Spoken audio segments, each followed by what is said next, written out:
Nancy, just 6 years old, was lost. Deep in the Montana wilderness, as dusk bled into night, every shadow seemed to move. Her small voice was raw from crying, her hope dwindling. Then, through the trees, two golden eyes pierced the gloom. A low growl, not from her, but from something unseen, made the hairs on her neck stand up. A silent, powerful form emerged, the feared mountain lion, Shadow. But its gaze held no menace, only a strange, quiet watchfulness. Before I continue, drop a comment telling me where you're listening to this from. And if you haven't subscribed yet, do it now. You won't want to miss the ending. Years before this terrifying night, high in the rugged mountains of rural Montana, a story began that no one could have ever predicted. Harold Cobb, a man of 72 years, had spent a lifetime in these woods. A retired Forest Service ranger, the wilderness was more than just a place to him. It was his home, his family, his quiet companion. He knew every rustle of leaves, every distant howl, every shift in the wind. But one chilly spring morning, even Harold was caught off guard. He was driving his old pickup down a remote logging road when he saw it. A terrible heap of fur and bone on the shoulder. A mountain lion, struck down by a truck. He sighed, a heavy sadness settling in his chest. But as he went to pay his respects, he heard a faint mewl, a tiny, desperate cry. Huddled beneath the lifeless body of its mother was a cub, no more than a few months old, shivering and starving, its wide, golden eyes full of fear and confusion. Most folks would have left it. They'd say it was too young, too wild, too dangerous. They'd say nature had to take its course. But Harold couldn't. He just couldn't. He saw its fear, not its fangs. He gently scooped the fragile bundle into an old blanket and drove it back to his hand-built log cabin, deep in the thick pine forests. News travels fast in the mountains. Soon enough, Dale Thayer, the local game warden, a practical man in his late 40s, came by. He stood by the sturdy enclosed pen Harold had quickly put together behind his cabin. "Harold," Dale said, a concerned frown on his face. "You know we can't let a mountain lion get habituated. It's a risk to people, to livestock. Best to put it down, humanely." Not long after, Floyd Bates, a gruff old rancher and neighbor, in his early 60s, showed up too. He just scoffed. "Waste of time, Harold. That's a predator. Always will be. Nature's got a way of sorting these things out." Harold listened to their warnings, their concerns, their scorn. He understood their point of view. But something deep inside him just wouldn't let him agree. He simply couldn't condemn a creature for being born wild. He named the cub Shadow, for the way it seemed to appear from nowhere and melt back into the trees. He spent weeks, then months, nursing it. Specialized milk formula, then small game he'd trap himself. He never tried to pet Shadow, never tried to make it a pet. He just sat by the pen, sometimes for hours, talking softly, telling it stories of the forest, letting it grow strong and wild. Shadow, for its part, would watch him with an intense, intelligent gaze, sometimes letting out a soft, chuffing sound, a low rumble of acknowledgement. It knew Harold's scent, his voice, above all others. It was a silent, earned bond between man and wild. Finally, the day came. Shadow was strong, agile, its coat gleaming, its instincts sharp. Harold opened the gate to the pen. Shadow hesitated, looking back at Harold for a long moment, a flicker of something unreadable in its golden eyes. Then, with a silent leap, it was gone, melting into the dense Montana wilderness, a part of Harold's heart going with it. The memory lingered for years, a quiet, cherished secret. 6 years passed like chapters in a well-loved book. Life in Harold's remote cabin continued its peaceful rhythm. Then came Nancy, his 6-year-old granddaughter, for her summer visit. Her laughter filled the cabin, bright and clear as a mountain spring. She was full of boundless curiosity, exploring the edges of the woods, always under Harold's watchful eye. One sunny afternoon, they were out picking huckleberries, the air sweet and warm. Harold was focused on a particularly fruitful patch, his back turned for just a moment. Nancy, captivated by a flutter of colorful butterflies, followed them. A tiny deer path, barely visible, lured her deeper, step by innocent step, beyond where Harold ever thought she would go. Harold called her name. "Nancy!" Only the wind answered. He called again, louder, a cold knot tightening in his stomach. No reply. The sun was already dipping below the jagged peaks, painting the sky in fiery oranges and purples, but also bringing with it the long, hungry shadows of dusk. Panic, cold and sharp, began to prick at Harold's calm. The woods, so familiar by day, transformed into a maze of whispers and unseen dangers as night fell. Bears, wolves, sudden ravines, icy streams. His old bones ached even before he started, but his heart, filled with a frantic dread, pushed him forward. He plunged into the darkening forest, shouting Nancy's name, knowing that every passing minute brought more danger. Harold had seen plenty of hardship in these mountains. A broken limb, a lost calf, the bitter cold that stole breath from the unprepared. But nothing quite prepared him for the sight of that mountain lion cub. Its mother, a magnificent creature, lay still and forever silent by the logging road, a victim of steel and speed. Harold's heart ached for the wild thing that had met such an end. But then, a faint, reedy cry like a rustle of dry leaves broke the heavy silence. Beneath the mother's still flank, a tiny, shivering ball of fluff, no bigger than a house cat, tried desperately to burrow closer. Its fur was matted, its ribs showed beneath a thin coat, and its golden eyes, wide and unfocused, held a terror so profound it twisted Harold's gut. He knew what folks would say.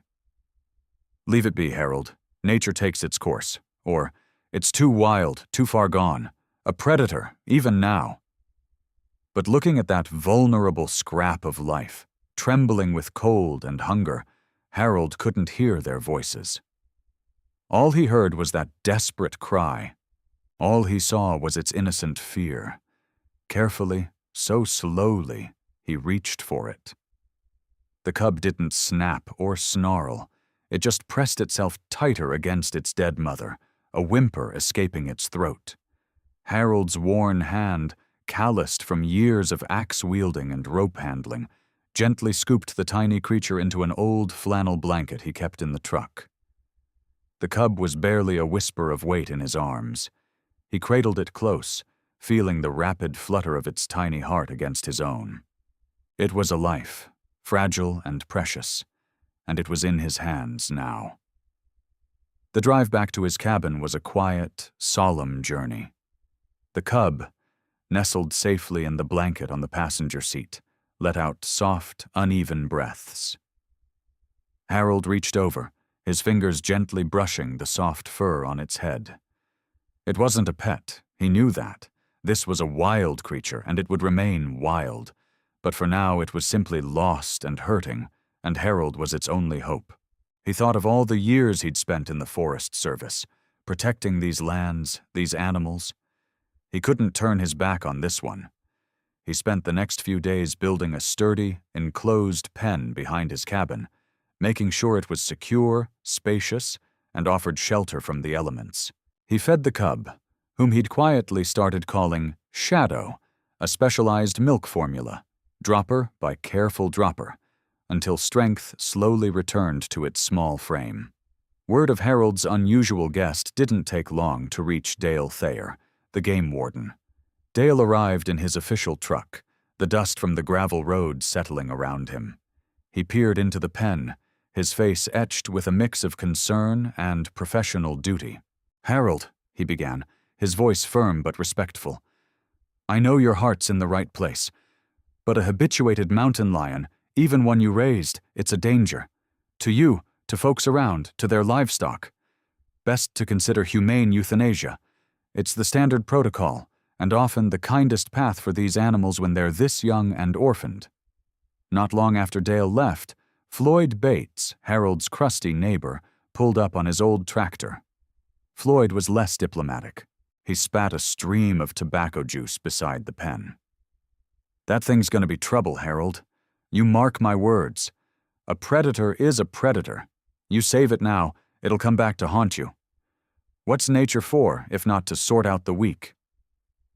He shook his head, looking at the small, recovering cub almost as if it were a broken tool, beyond repair, a future liability.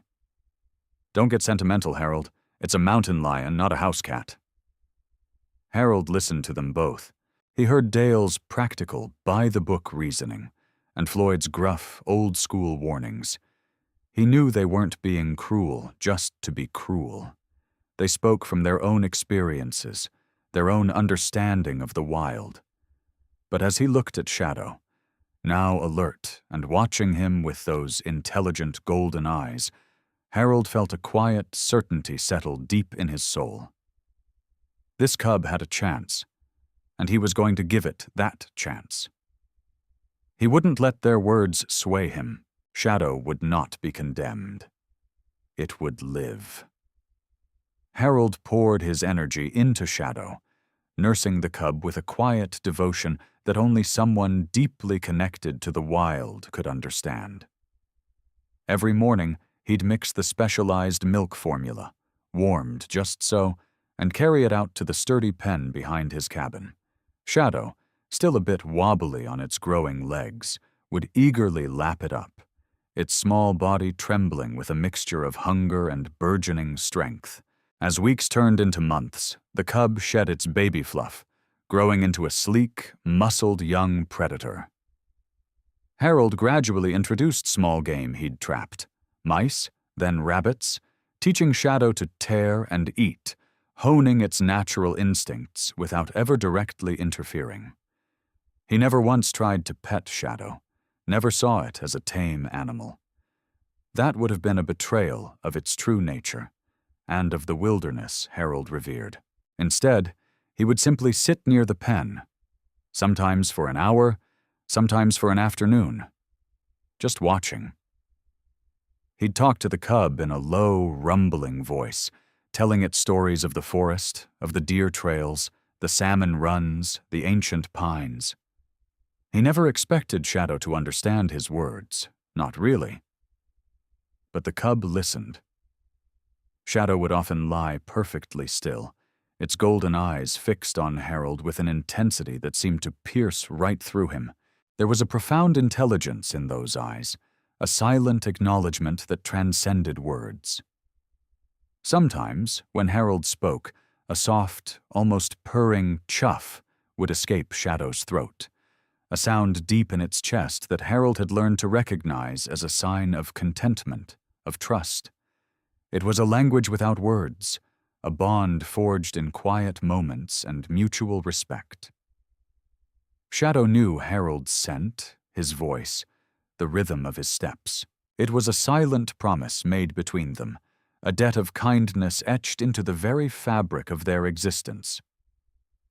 As spring turned to summer, and summer started to fade into the crisp hints of autumn, Shadow was no longer a cub. It was a magnificent creature, agile and powerful, its movements fluid and silent as a whisper through the trees. Its coat gleamed, its claws were sharp, and its senses were keenly attuned to every rustle and scent in the surrounding forest. Harold watched it pace the pen, its innate wildness calling to it, a call he knew he couldn't, and shouldn't, ignore. The time had come. One clear morning, with the air cool and fresh, Harold walked to the pen, a bittersweet ache in his chest. He opened the gate, the rusty latch groaning softly. Shadow stopped its pacing, turning its head, those golden eyes meeting Harold's. There was a hesitation, A long, quiet moment where the wild creature seemed to acknowledge the human who had given it life. It took a step towards the open gate, then paused, looking back at Harold, a flicker of something unreadable passing between them. Gratitude, perhaps, or a silent farewell. Then, with a final, graceful leap, Shadow was gone. It melted into the dense pine trees, a phantom of fur and muscle, vanishing as silently as it had once appeared on that logging road. Harold stood by the open gate for a long time, the silence of the forest now feeling vast and empty. A part of his heart went with Shadow, a memory that would linger for years, a quiet, cherished secret. He never expected to see the mountain lion again. He just hoped it would thrive, a wild spirit returned to its rightful home. Harold poured his energy into Shadow, nursing the cub with a quiet devotion that only someone deeply connected to the wild could understand. Every morning, he'd mix the specialized milk formula, warmed just so, and carry it out to the sturdy pen behind his cabin. Shadow, still a bit wobbly on its growing legs, would eagerly lap it up, its small body trembling with a mixture of hunger and burgeoning strength. As weeks turned into months, the cub shed its baby fluff, growing into a sleek, muscled young predator.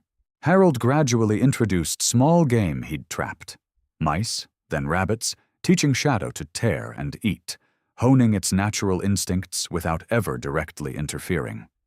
He never once tried to pet Shadow, never saw it as a tame animal. That would have been a betrayal of its true nature, and of the wilderness Harold revered. Instead, he would simply sit near the pen, sometimes for an hour, sometimes for an afternoon, just watching. He'd talk to the cub in a low, rumbling voice, telling it stories of the forest, of the deer trails, the salmon runs, the ancient pines. He never expected Shadow to understand his words, not really. But the cub listened. Shadow would often lie perfectly still, its golden eyes fixed on Harold with an intensity that seemed to pierce right through him. There was a profound intelligence in those eyes, a silent acknowledgement that transcended words. Sometimes, when Harold spoke, a soft, almost purring chuff would escape Shadow's throat, a sound deep in its chest that Harold had learned to recognize as a sign of contentment, of trust. He'd say, "You're getting so big, little Shadow. Soon you'll be out there, chasing deer, feeling the wind in your fur. Remember these mountains. They're part of you, just like they're part of me." It was a language without words, a bond forged in quiet moments and mutual respect. Shadow knew Harold's scent, his voice, the rhythm of his steps. It was a silent promise made between them, a debt of kindness etched into the very fabric of their existence. As spring turned to summer, and summer started to fade into the crisp hints of autumn, Shadow was no longer a cub. It was a magnificent creature, agile and powerful, its movements fluid and silent as a whisper through the trees.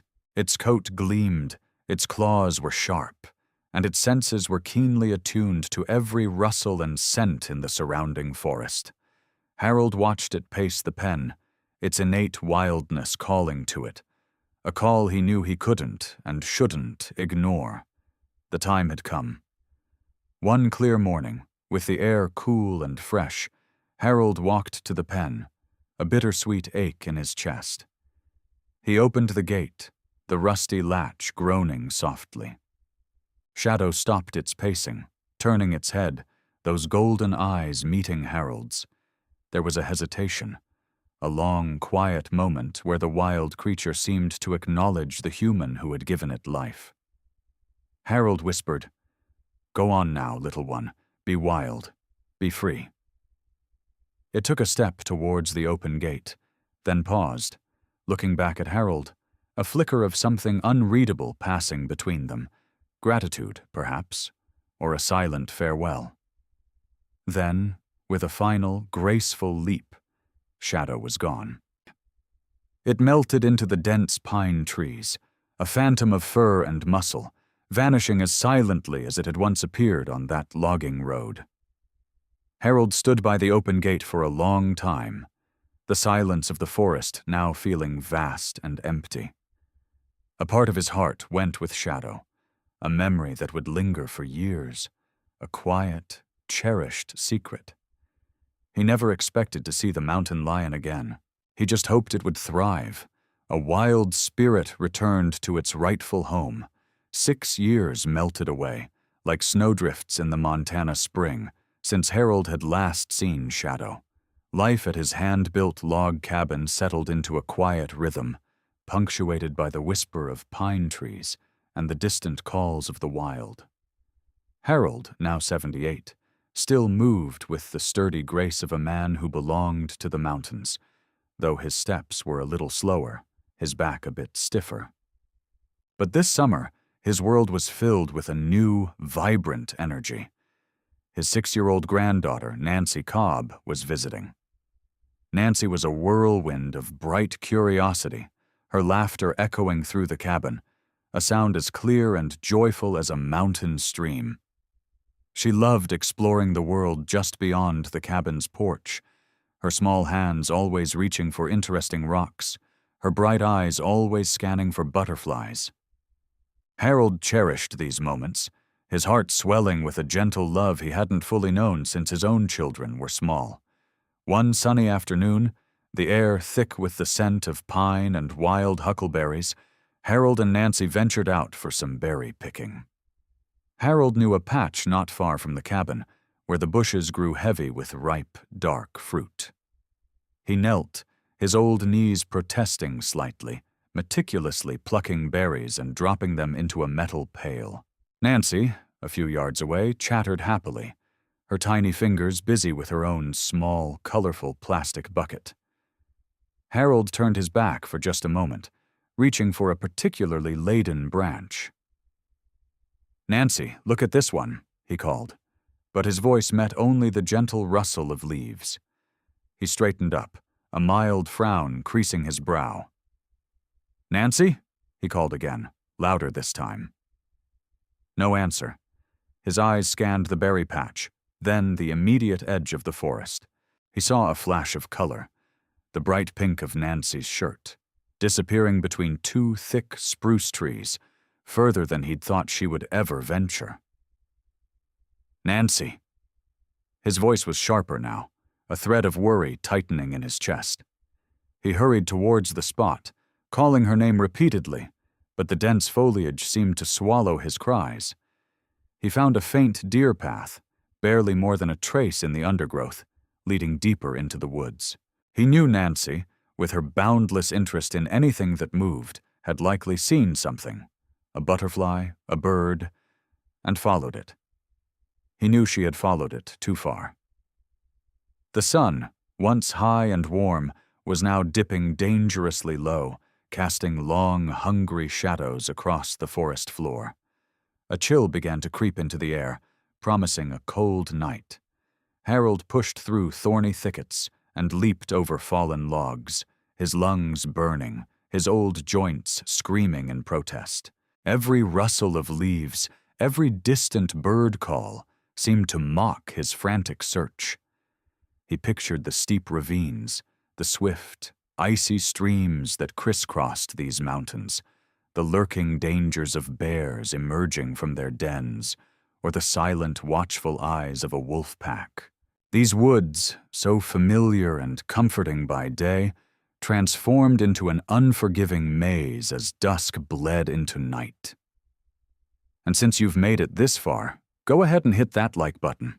It really helps me keep bringing stories like this.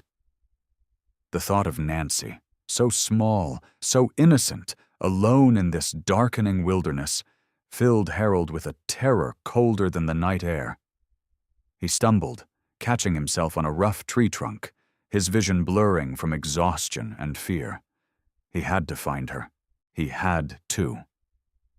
He pushed on, his shouts now hoarse whispers, the vast, indifferent forest his only audience. The light faded to a bruised purple, then to an inky blackness, swallowing the last vestiges of hope with it. Nancy was gone. The forest had turned into a monstrous, whispered world. Nancy, just 6 years old, was utterly lost. Her small, pink plastic berry bucket lay forgotten somewhere behind her, spilled huckleberries staining the moss. She was cold. So cold. And every snap of a twig, every distant hoot of an owl, made her jump and cry out. The darkness was thick, pressing in on all sides, turning familiar trees into towering, menacing shapes. She huddled under a thick spruce tree, its needles sharp against her cheek, trying to make herself as small as possible. Tears streamed down her face, making muddy tracks. Her voice was just a ragged squeak now, calling for Grandpa Harold, but only the vast, indifferent night answered. Suddenly, a stillness fell.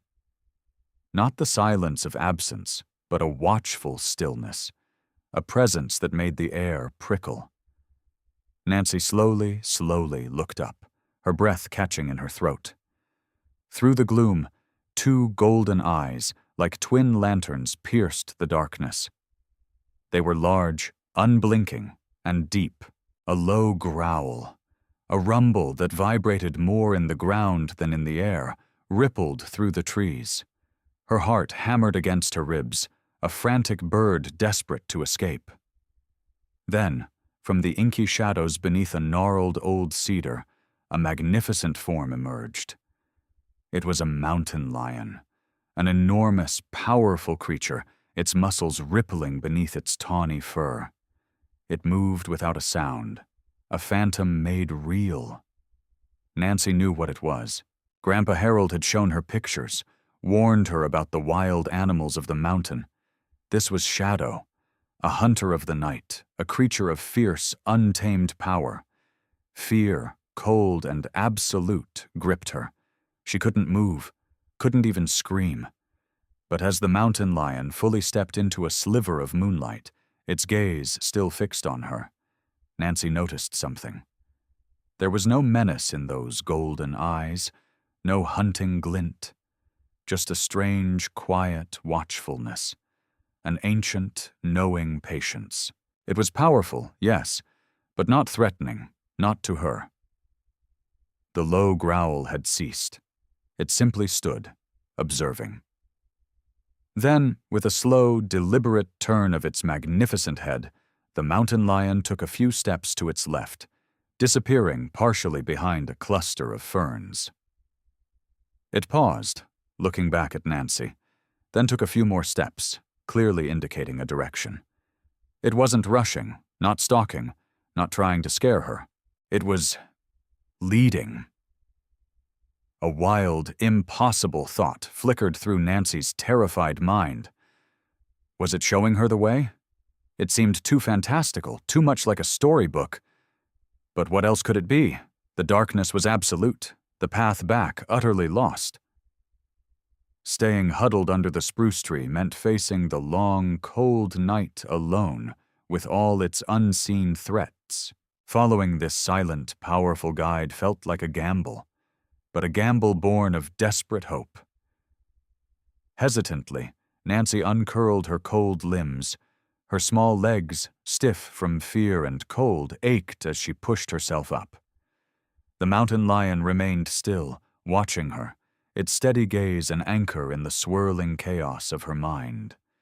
When she took her first trembling step, it moved again, slowly, deliberately, always keeping her in sight. It was a silent shepherd, navigating the treacherous terrain with effortless grace. It led her around a treacherous drop-off she hadn't seen in the dark, away from a thicket of thorny bushes that would have torn her clothes and skin.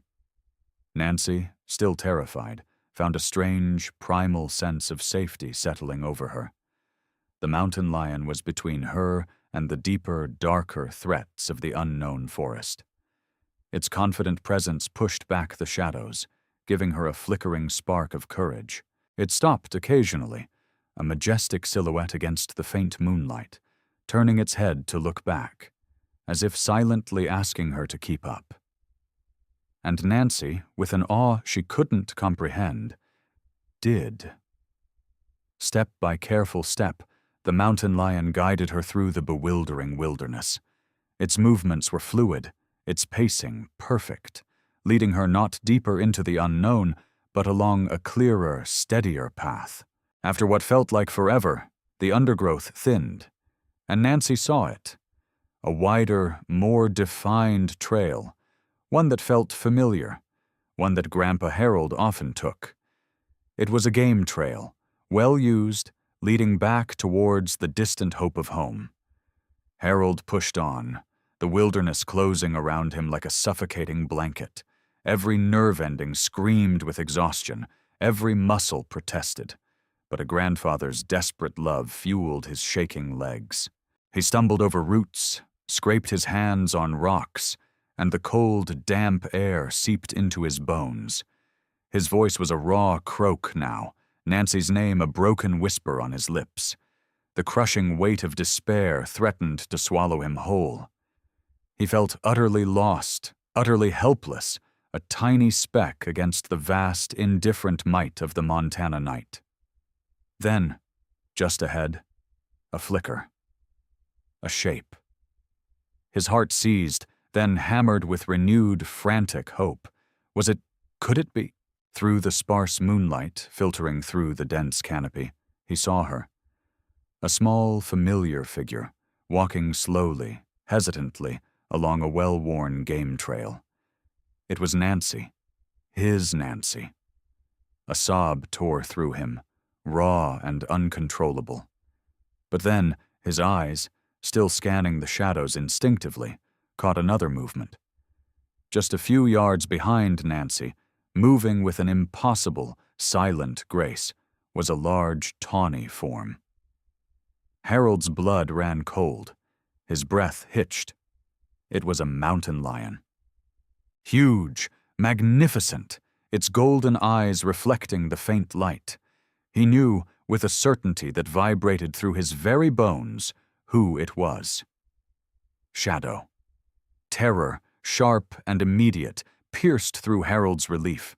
His granddaughter, so small, so vulnerable, was walking in front of the most feared predator of these mountains. He wanted to shout, to run, to grab her and pull her safe. But some instinct, primal and deep, held him rooted to the spot. Shadow wasn't stalking her. It was simply accompanying her. Moving with a deliberate, almost protective slowness. Its gaze was fixed on Nancy, yes, but there was no aggression, no hunter's glint in those knowing eyes. Nancy, her face streaked with tears and dirt, suddenly looked up. She saw Harold. "Grandpa!" she cried, a thin, wavering sound of pure relief. She broke into a wobbly run, her small arms outstretched. Harold rushed forward, falling to his knees as she launched herself into his embrace. He clutched her tight, burying his face in her hair, breathing in the scent of pine and child, the cold dread finally beginning to melt into a warmth that made his eyes sting. Over Nancy's shoulder, Harold's gaze met Shadow's. The mountain lion had stopped. It stood perfectly still, its body a powerful statue in the dim light. Its golden eyes, so familiar from years ago, were fixed directly on Harold. In that long, silent moment, an entire lifetime passed between them. The weak, shivering cub, the careful nursing, the quiet conversations by the pen, the hesitant farewell at the open gate, the promise, unspoken, yet deeply understood. A flicker of recognition passed between them, a profound, undeniable connection. It wasn't human understanding, but something deeper, an ancient pact honored. Then, as silently as it had appeared to Nancy hours ago, Shadow turned. No sound, no rustle of leaves, no backward glance. It simply melted back into the deepening shadows of the Montana wilderness, becoming one with the night. The forest closed around it, leaving Harold holding his granddaughter, the warmth of her small body a stark contrast to the lingering chill of the impossible encounter. The danger was past. Nancy was safe, and a debt paid in kindness had been returned in the most miraculous way. The warmth of the fire crackled, chasing away the last lingering chill of the night. Nancy, wrapped snugly in Harold's thickest wool blanket, sat on a stool by the hearth, a mug of warm milk clutched in her small hands. Her face was still smudged with dirt, her hair a tangle of twigs and leaves, but her eyes, wide and bright, sparkled with an almost unbelievable tale.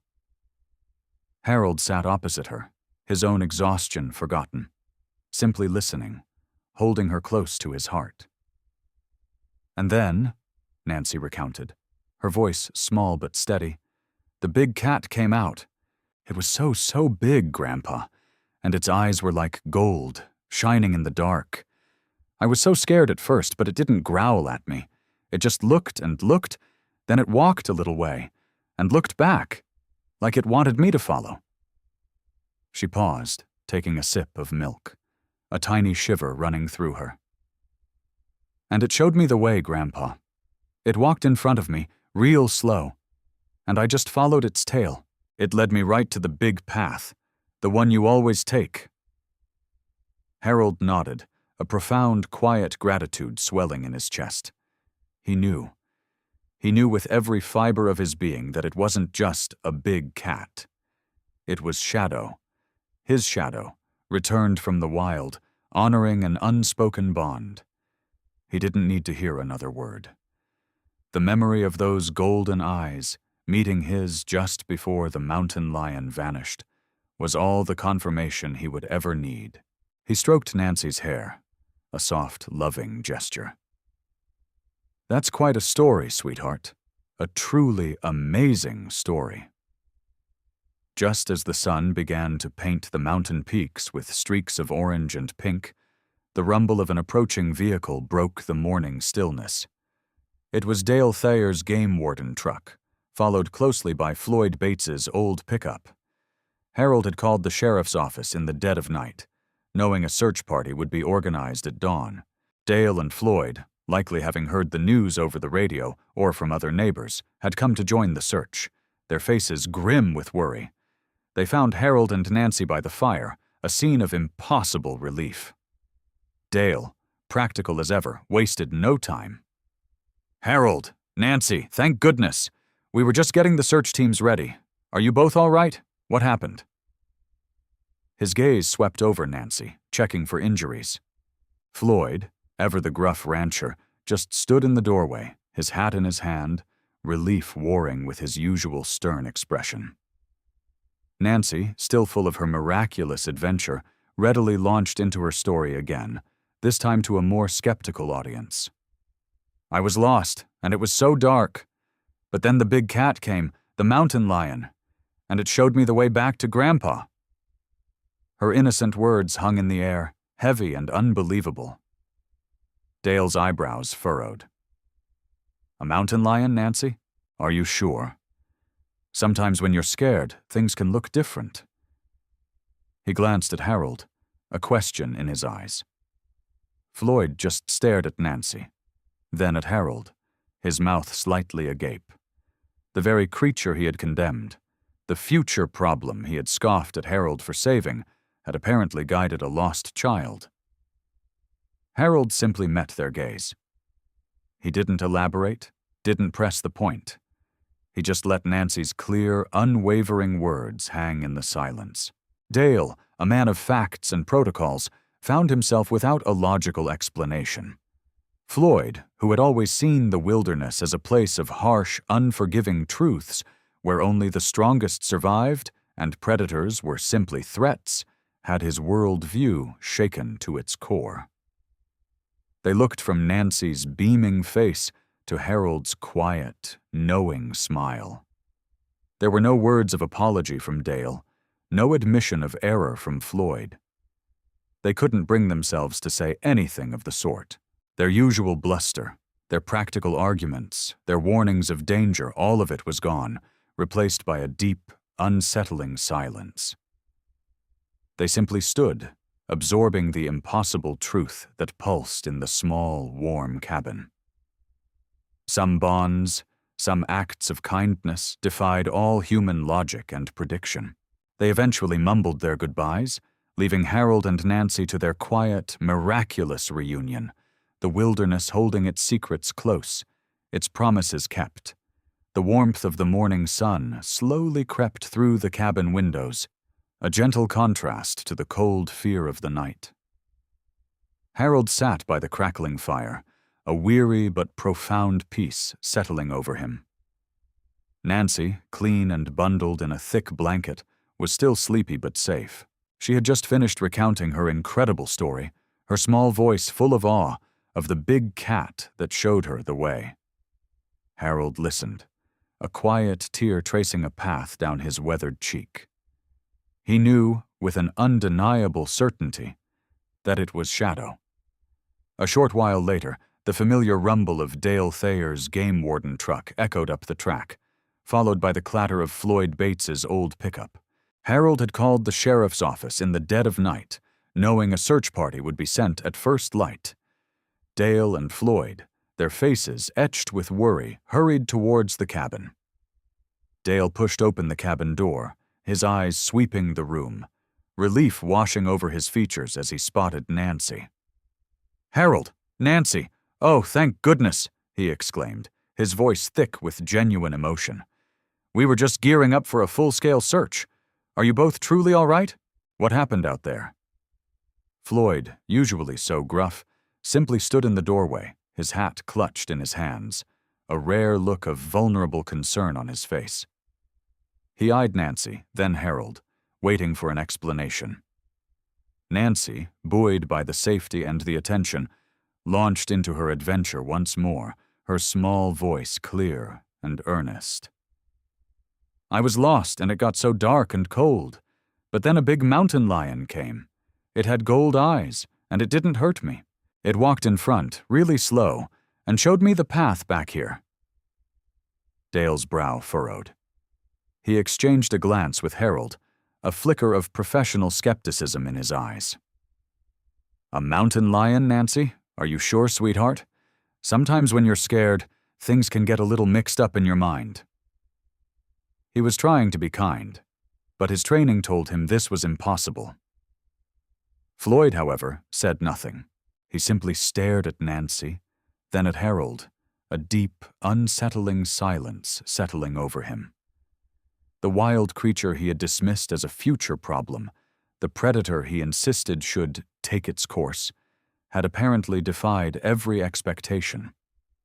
The mountain lion they both had condemned, the one Harold had insisted on saving, had brought a child home. Harold didn't gloat. He didn't say, "I told you so." There was no need. He simply met Dale's eyes, then Floyd's, a quiet understanding passing between them. The bluster was gone from Dale's usual pronouncements, replaced by a baffled silence. Floyd's gruff certainty had dissolved into a wide-eyed wonder he couldn't hide. They had no logical explanation, no official protocol to cover this. All they saw was Nancy, safe and sound, and Harold, his eyes holding the profound truth of a bond they couldn't comprehend. They eventually mumbled their farewells, turning to leave, their earlier warnings about wild animals and naive sentimentality echoing hollowly in the quiet cabin. The wilderness, in its infinite wisdom, had shown them something they hadn't believed possible. Harold watched them go, then turned back to Nancy, pulling her gently closer. The firelight danced in her innocent eyes. He thought of Shadow, out there in the vast, silent mountains, a wild spirit who had remembered a simple act of kindness. People were so quick to judge, to write off what they didn't understand, to deem something useless or too dangerous because it didn't fit their neat categories. But sometimes, the greatest gifts, the most profound acts of loyalty, came from the most unexpected places, from the creatures we least expected. All it took was a moment of mercy, a leap of faith, and a heart open enough to see beyond the fangs, to the fear beneath. If this story moved you, subscribe to the channel, leave a like, and share it with someone who needs to hear this today. Your support is what brings these stories to more people.